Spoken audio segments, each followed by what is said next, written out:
Street Fighter 6 introduced a lot of hype with all the new mechanics, combos, and story mode, but with so many awesome aspects of the game to judge, I see no better thing to rank first and foremost than the most consistent source of hype across all fighting games, the cinematic super moves. Street Fighter 6 went all out with making the super moves, especially the level 3s, the best looking of the franchise. And while my reputation is to rank the best 10 of something, with 18 characters on the base roster, why not go out of my wheelhouse and just rank everyone available at the game's release? While the roster will grow with downloadable content over time, this video can also double as a time capsule to see how hyped these moves remain by the time the roster grows to Street Fighter 4 and 5 levels when those games were complete. We'll specifically be judging everyone's level 3 super moves, and we're solely going on cinematics for this one. Each character has 2 cinematics for their level 3, being their default animation, and one for when they're doing it with low health, known as a critical art, so we'll consider both animations for their ranking, but we'll show the critical art variant when introducing their entry. And for extra flavor commentary, here's my bombastic co-host, Judgment Meter. I'm here to turbo and dance, and I'm all out of dance. Alright, we got extra ground to cover, so let's move quickly. Here are our top 18 super moves in Street Fighter 6. Number 18. Fire! Double! Summer! Well, someone had to be the bottom entry, but it doesn't mean it's a bad super move, it just has a lot of competition.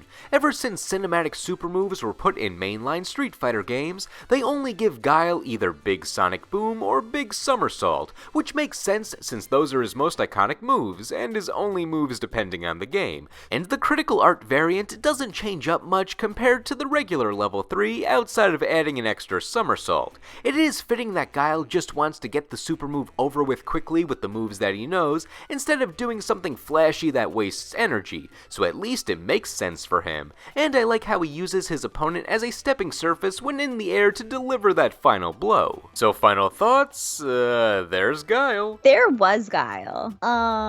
It was amusing that Guile kicked someone in the chin. That was the best part. It was like an uppercut, but with someone's foot. Do you want my foot in your face? Well, here's my foot in your face. I hope you like feet. No, Judgment Meter, don't word it like that. And we're not even on the jury segment yet. He does have really nice shoes, though. Number 17. You want the beast? You get the beast!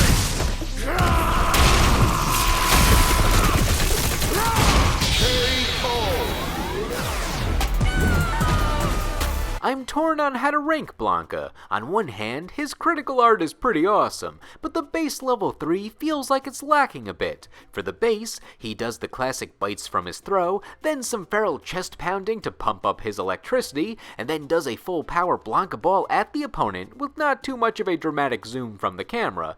Pretty nice, but I feel like it needs an extra step. Well, the critical art delivers that extra step with a vengeance. I feel like Blanka heard my criticism of him, since he starts off the super with a pretty hype line, saying, "You want the beast? You got the beast!" And then after flinging the opponent in the air, he passes by them with a quick Blanka ball hit, and then loops back around to grind against them as he spins with even more electrical force, along with a close-up on the opponent as they go into X-ray mode, and a close-up on Blanka as he cinematically flies back to the ground, so you can see all of his details better. First of all, outfit is on peak. I think the term's on fleek. Amazing. Second of all, little Blanka-chan, adorable, wonderful. Blanka continues to find himself in cute territory after all these years somehow. He is so cute. You know, except for when he goes crazy beast person and starts to eat you alive. That's a little terrifying. But other than that, adorable. He's like a sand shrew or something. Blanka came before Sandshrew. Or a little armadillo. Play catch with him. When you think about it, this critical art is just the most dangerous game of catch. You're just catching him with your body. That's nice.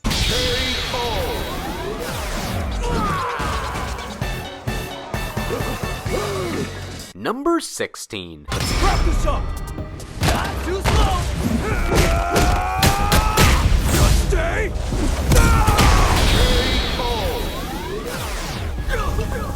I really like Luke as a main character. He's happy to be here, and I can't hate someone with as much joyous energy as him. This guy is the opposite of Ryu. He's so excited to be here. His basic level 3 has sort of a mid-level flashiness to it, where he just keeps punching and doesn't have much else to do. No fancy lights, doesn't defy any physics, just a classic beatdown. However, I feel like the enthusiasm of his critical art elevates this super move immensely. Instead of him going extra because he feels like it, the cinematic shows that Luke has to kick it up a notch since the opponent is actively blocking and even retaliating, so he's trying to power through that. Since if he doesn't, he'll be the one getting knocked out instead, and the fact that he yells, "Stay down!" as he delivers the final blow adds to his frustration that this beatdown isn't going down that easy. Even his demeanor changes, where he's smiling throughout the base version, but is serious during the critical art, outside of the activation where he still has a bit of that smile. This is Luke. I'm gonna give you a big bear hug now. Psych, I'm gonna beat the crap out of you. That's Luke. Maybe this is just how Luke shows love and affection. Say you love him back. Let's go! Number 15. Now or never! Shit!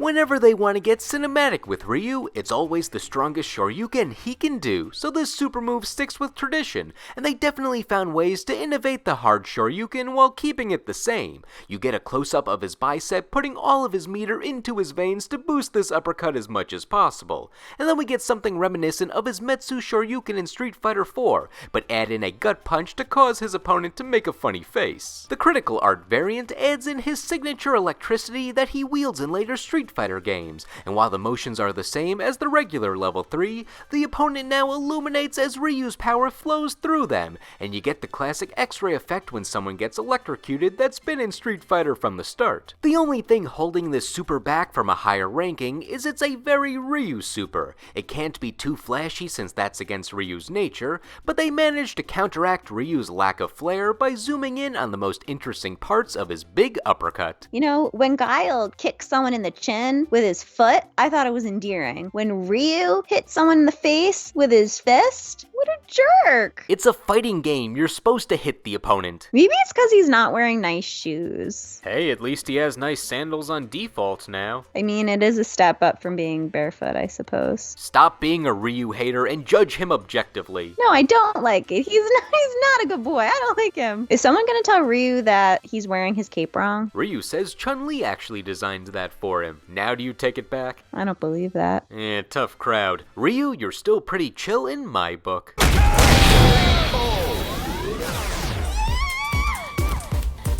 Number 14. Here I go!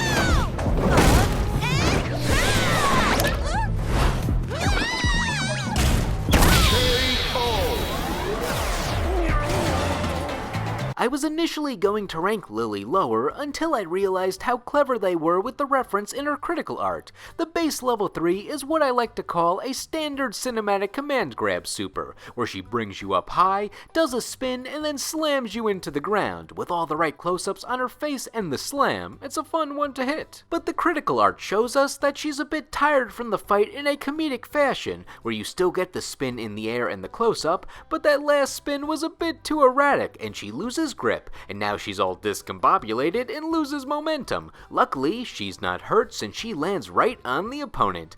Characters messing up during their super move animations are occasionally seen in fighting games, but whenever they are, they're always fun. However, what enhances this critical art is when you realize that her accidentally falling on her opponent butt first is a reference to T-Hawk's version of the attack in Street Fighter 4, where he intentionally sits on the opponent, like she unintentionally mimics him, and that's just fantastic. She's so teeny. I love her. Look at that energy. She'll just pick you up and throw you. And at the end, she's like, I'm done. It's nap time now. Also, do any of the Tim and Eric fans out there say, "This is what I do, I sit on you," during either of these super moves, or is that just me? Number 13. It's all or nothing!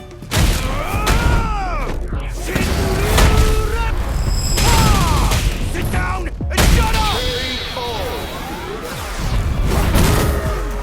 The base version version of Ken's level 3 is like Ryu's in the sense where it's a beefed up version of a move we've seen before from him, but they close up on the right beats, specifically his Flaming Fist. He does the Shoryu Reppa motion with the 2 Shoryukens that we've seen in many previous games, but now he follows it up with a third one with even more fist and fire. But what gets him above Ryu on this list is the critical art variant, where it starts off the same with the 3 Shoryukens, but instead of ending it on the third one and letting gravity bring the opponent back down to the ground naturally, he dunks them back down to bring them back to earth even faster. And when I say dunking, it reminds me of Sean's dunk after his Dragon Smash in Street Fighter 3. Not sure if that's intentional, but I feel like it's gotta be knowing this game. The impact of that fist has such a satisfying sound on the finishing blow, and he doesn't just hit you, but he insults you by saying, "Sit down and shut up," as he does this. And he's indeed helping you sit down and shut up faster by slamming you into the ground so you can sit down and punching you in the mouth so you can't talk. Is Ken supposed to be a Terry Bogard knockoff? No, Ken came out years before Terry. Wait, he is wearing a jacket that looks like Terry's in Garo Mark of the Wolves. I guess Ken told the lawyers to sit down and shut up about this potential impersonation lawsuit. Sit down and shut up!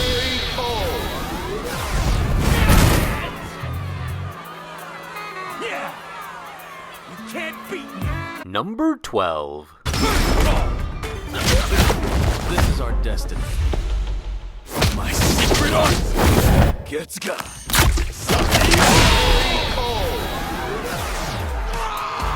Jamie's level 3 is unique because of how much the opponent has to work during it. Luke's critical art may have the opponent retaliate a bit, but Jamie straight up encourages his opponent to participate. He challenges them to some direct hand-to-hand combat. He then blocks and counters them, and the fun begins. The normal level 3 has a cool ending where he hits them a bit and then kicks them away, but I feel it's missing a bit of flair. However, don't wish for him to spice things up against you because you'll regret it on the receiving end. After doing a few hits in the critical art, he finds pressure points of sorts in your neck and does something to it that causes a cracking noise. What are you doing? Don't put your hand there. What are you snapping? None of these questions will be answered by him, but he gets a special KO screen if he wins, so that's neat. Jamie has so far the best hair, but you shouldn't do that. You'll break their neck. You'll break them that way. It's very dangerous. Yeah, I have no joke response. He does have the best hair in the game. Of course I'd win!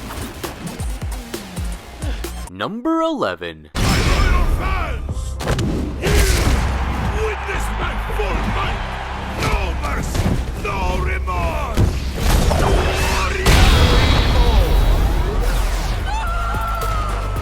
Zangief's base level 3 is a pretty expected Zangief super with some extra showboating. He does a big spinning pile driver, but he starts it off with a clothesline and a kick while the opponent's down, along with playing it up to the arena, implying he can just turn any stage that he's on into a stadium like a shadow game in Yu-Gi-Oh! I know. I'm like, wasn't I just at an airport? Where am I? Where'd I go? Is this a fever dream? The critical art mostly does the same thing with even more flair. There's fire when he activates the super, the crowd is now cheering, and when he brings you up in the air, he does a cool over-the-shoulder motion to toss the opponent up and then jumps up to catch them to finish the pile driver. Did he just shove his head between Ihada's butt cheeks? His head's just always in the same place on default at the end of the super move. Not yes, but also not no. It was the only where to grab. It was the only place to hold on to. You know, his head's gotta go somewhere when pile driving, and Zangief's not afraid of any booty. Number 10.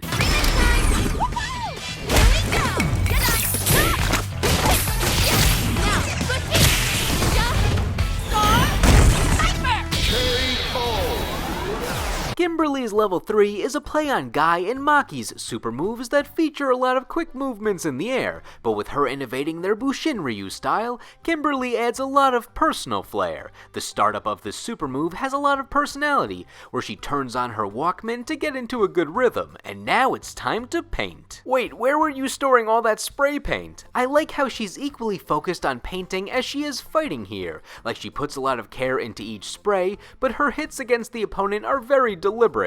This is not accidental fighting. Whee! Look at her jump. Look at her go. Wow. She is so fun. I love everything about her. In the base level 3, she's dead set on hitting that elbow to the stomach, and in the critical art variant, you get the even more brutal can to the face. After that, in the normal level 3, she adds on one more spray against the opponent as they fall, while in the critical art, it ends with the classic Izuna drop, and after those moves, Kimberly reveals her latest masterpiece, featuring the opponent, and bonus points to the base version where she does the classic pose of Guy at the end of it. This super is more brutal when you think about it, since the opponent is getting a lot of aerosol paint right to the face, which I feel would make you dizzy after a bit, and the opponent gets covered in paint in the base level 3, so they may have even gotten it in their eyes and mouth. Good luck concentrating on fighting after getting paint in your mouth and without a clear line of vision. Kimberly's playing the long game with this tactic. Number 9.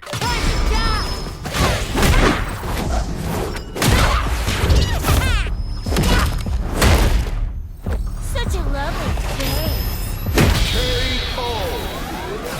Juri's base level 3 is almost a 1-for-1 recreation of her Ultra 2 in Street Fighter 4. She kicks them up, races them to the peak, kicks them down, races them back down to catch them with her foot, creeps on them a bit, and slams them down. Her method to pop the opponent up is a bit different in the Street Fighter 4 version, but it's basically the same, just smoother in Street Fighter 6. It made me realize that outside of Luke, Juri is the only returning character not from Street Fighter 2 or Street Fighter 1, so a vintage super move for her is just the Super Street Fighter 4 Ultra, which came out over 10 years ago, so I guess that's retro in some circles. But for the critical art, it's basically the evolved version of this move, where after catching the opponent with her foot, she slams them down immediately and then picks them up with her toes to creep on them before kicking them away. Similar beats to the base level 3. It's very much a Juri being Juri super move, but to the extreme at every step. The speed on all of her motions is insane, as if she's being fast-forwarded. She is everywhere, my goodness. She cannot settle down. She's like a cat. Actually, Cammy's the cat, Juri's the spider, or sometimes the butterfly in early artwork since she was inspired by Jolene Joestar. And of course, the elephant in the room, Juri uses her feet a lot in these supers. Like, a lot. I'm not sure who asked for it, but it's there, kicking her opponent back and forth forever. And the old guy is like, no more feet. Too much feet.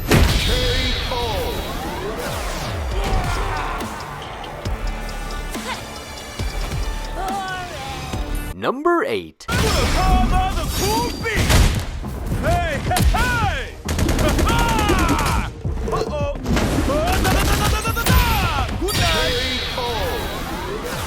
DJ's level 3 is influenced by his old super move Climax Beat, which peaked in Street Fighter 4 as one of the best looking ultra combos. The base level 3 in this game is a good old punch fest, and after punching you high up after one beatdown, he then catches you to do a similar beatdown from a new camera perspective, and then he ends it with a disco pose for style. I like how the critical art version implies that he was just planning to do the base level 3, but after punching the opponent up following that first string of rapid punches, he messes up and angles them a bit off to another part of the arena. I like that half second of realization that he messed up in the critical art, like he's posed to do the finishing blows, but he's like, wait, something's off as he turns his head, and I like the little uh-oh before he catches his mistake. I love how he beats up Cammy and then runs to take a selfie, but when she's lying practically dead on the ground, he runs to take a selfie directly in front of her half-dead body. That's not cool. But he doesn't have a phone or camera on him. Fine, I guess it's a photo op. Wait, did you think the shine on his thumbs up was a lens flare?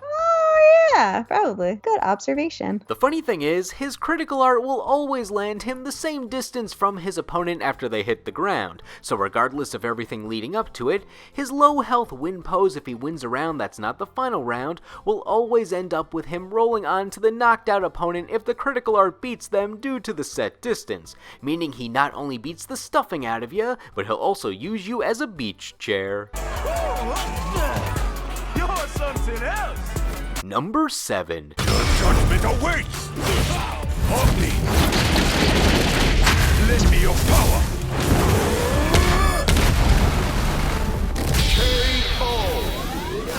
Dalsim has never really had flashy super moves before this game. They've always been there just for utility, with fire in varying forms. The only other cutscene super move he's had was Yoga Shangri-La in Street Fighter 4, but people always opted for Yoga Catastrophe over it because big fireball. However, Dalsim finally has an awesome cinematic super in this game. Both versions of the level 3 start the same, with him firing up his hands and doing some super fast stretchy punches that Star Platinum would have a hard time keeping up with. Look at him go. He just goes where the spirit takes him. Ken's faces are ridiculous. He then teleports behind them to corkscrew downwards into the opponent. In the base level 3, he eventually stops spinning as he rockets the opponent back down, while in the critical art, he calls upon Agni, the Hindu god of fire, and continues the corkscrew the whole way down while on fire, not stopping the spin until the final hit is done. I appreciate the comedy that Dalsim plays it straight as he's spinning into the opponent by keeping that stoic facial expression as he slowly rotates towards the camera on that last hit, staring deep into my soul, probably judging me. Number 6. No more games.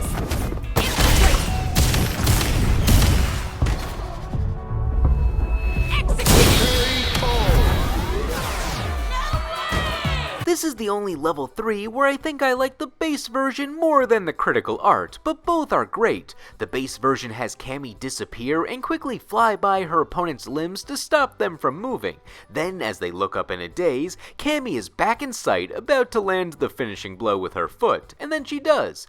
The critical art version starts with the same quick strikes, but instead ends with her behind the opponent rather than in front of them, and she's standing there waiting to do the same foot strike. I like how the critical art ending serves the same purpose as the base level 3, just without the flip, which makes sense. She's low on health when she does that version, so why should she waste extra energy doing a flip when she can just walk up behind you for the same move? Even Cammy's level 2 has some critical art flair, where she reenacts her assassination move from the Street Fighter 2 anime movie from the 90s. It's funny how iconic that scene is, since that's the only thing Cammy did in that movie. It mostly focused on the World Warriors, so all the new challengers from Super Street Fighter 2 had one scene each and then they were out of the movie, not having the foresight that Cammy would eventually become more popular than some of the original Street Fighter 2 roster members. My goodness, she's like a bullet. She's so fast and sprightly. And it's commendable that she can still move that fast, since she's like 30-something now in canon, right? We're 30-something now. Which is inspirational when you think about it. We could potentially move like Cammy too with enough practice. Oh, sweet, I'm gonna do that now. No judgment meter, don't! You're not supposed to! Oh, that wasn't a good idea. Right. Who's next? Number 5.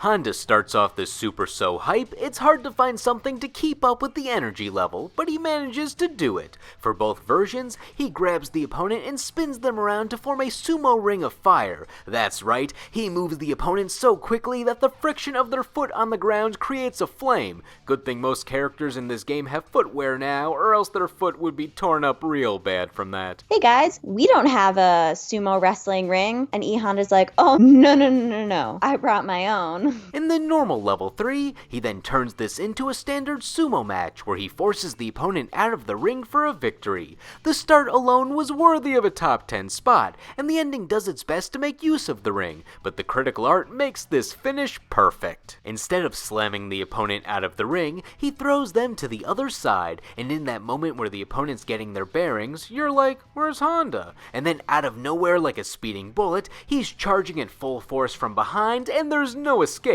It's funny how he's just doing his standard sumo headbutt that he's had since his debut, but the framing and speed of it make it work so well. The only thing that this super might need is a dramatic audio sting when the camera reveals Honda is flying at the opponent. Something like a... Objects in the rear view mirror may appear closer than they are. That's right, I'm the best around. Number 4. Meaningless efforts. To action!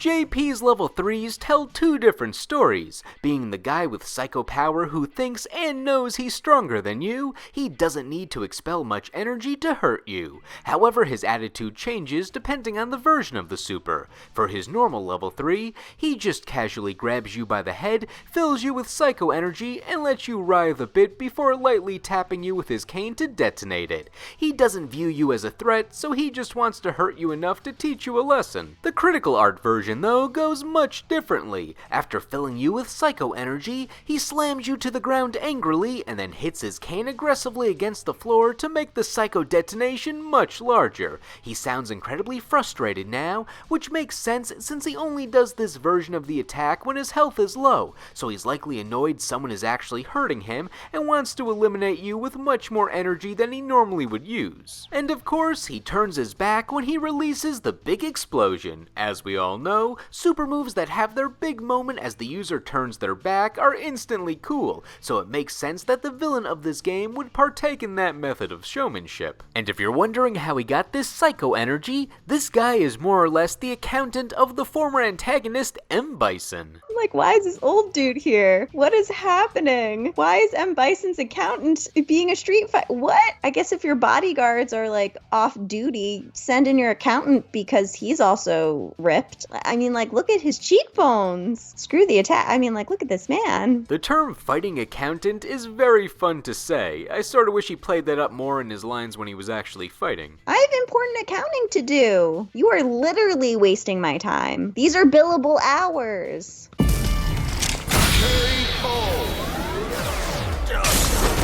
Number 3.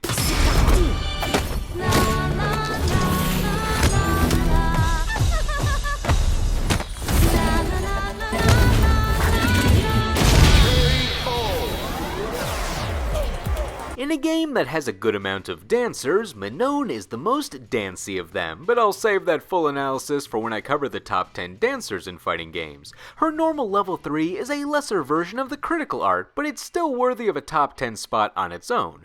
Manon forces her opponent into a duet dance with her, but you don't get to hear those lovely la-las during this version. You still get her mischievous laugh during it, and it has this wonderful shot of the opponent in a look of shock as she's about to throw them to the ground. The critical art, though, is a full upgrade. You get the same poses for the first half of it, but now there's a catchy tune of Manon going la la la in rhythm to each pose. But instead of doing the slam with the funny face from the base version, she swings the opponent upwards, once again causing them to make a funny face, and then as they rise in the air for the finale, she realizes she needs to end this and does a spinning grab as they go down, with the last few las in sync with the motions. I will beat you up in the most elegant way, through ballet and death. All the beats work with this one. The music, the pauses, the face on the opponent during each pause, it made it hard to pick the best between these top 3.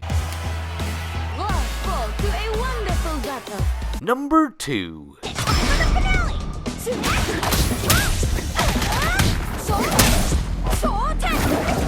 finale. The screen splat visual of a super move in Street Fighter is a coveted gimmick, where your super move breaks the fourth wall and flings the opponent in the direction of your TV screen until they splat against it. Seth had it in Street Fighter 4 and 5, Abigail had it in 5, but with neither of them in 6, I wasn't sure if anyone was going to take that mantle. But Capcom honored one of Street Fighter's most famous characters, Chun-Li, by having her critical art carry on the screen splat legacy, though the rest of the super is still very worthy of a high spot too. This super move is called So-Ten Ranka, and whenever Chun-Li has Ranka in her super move's name, you know it's gonna be a good time. Third Strike had Tensei Ranka, which was a giant overhead leg slam that caused the ground to shake. Marvel vs. Capcom 3 had Chi-Chi Sei Ranka, which had a few of her other moves combined with the Tensei Ranka in a quick but effective cutscene, and now we have So-Ten Ranka to add even more to the move's history. It's a wonderful fast display of moves, with my favorite thing being the quick punches in the middle. I also love the crouch right before the end to build anticipation that she's about to do something devastating. In the normal level 3, she does the classic leg slam as the finisher, which is perfect for her. The critical art ends with a flying kick instead, and while the changes are pretty minimal between these attacks, we get the quick switch over to the player perspective with the critical art, and we see the opponent fly until the screen stops them. You can even see their face press against the glass. I love this ending. My only criticism is if you KO with the critical art, the screen splat occurs after the KO screen, so there's a delay before you get it. I think the KO should be right when the opponent hits the screen for that extra taunt. What a lady. She's my kind of lady. She beat you up and still look gorgeous and do a hair flip if your hair was down. I love how she does the pouty face at the end. She's like, yeah, I just beat him up and I'll beat any of you up. Oh, I was gonna say she can beat me up anytime, but then I realized she might kill me if she tried that. I don't know if she'd beat me up. I think she would just give me a pat on the head. She knows I'm not a threat.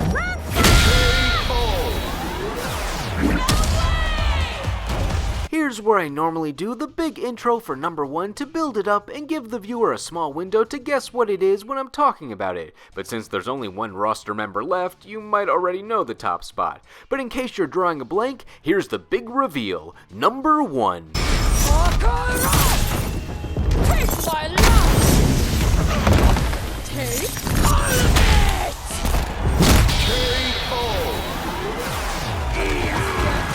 It was real close for the top 3, so my main reason for picking Marisa over the others was, it felt right, no major explanation. This super stupendously hits all the beats, the opponent's reactions are great, and it even has utility beyond big damage. Plus, the differences between the normal and critical are number 1 contenders on their own. She starts off with a devastating punch that grounds the opponent. In the base level 3, we then just see some sand flying around until Big Lady jump scare when Marisa appears from the dust. She then prepares her next punch, and we get a lovely look of fear on the opponent's face before she kisses the fist and sends them flying. And no matter where they are on the screen, they will keep on going until they hit a wall. And this is where the benefit of the move comes into play beyond the damaging cutscene. The opponent will always land in the corner of the stage after this super, so if it doesn't finish them off, they're stuck in a place where Marisa can continue to bully them. The base level 3 just ends with the opponent hitting the wall, but Marisa doing a swag walk over to them as they vertically lie there is a chill way to end the super with style. The critical art takes out the jump scare, but gives her a follow-up after the opponent hits the wall. She puts all of her strength and love into the finishing blow, and then rubs some extra love into it by leaving a heart imprint on the opponent's face. If you can survive all of her beatings, she will consider taking you home. That's a reward for both of you. Between everything on the opponent's face and all the ways Marisa changes the scenery with a single fist, you can't help but love every beat of these super moves. So we gotta give it to Marisa for having the best super in Street Fighter 6. Marisa wins! Now, what did you think? Did we have similar rankings that you'd give, or were we off base? Too harsh? Too nice? Let us know in the comments. Anyway, thank you all for watching, and we will see you in the next video.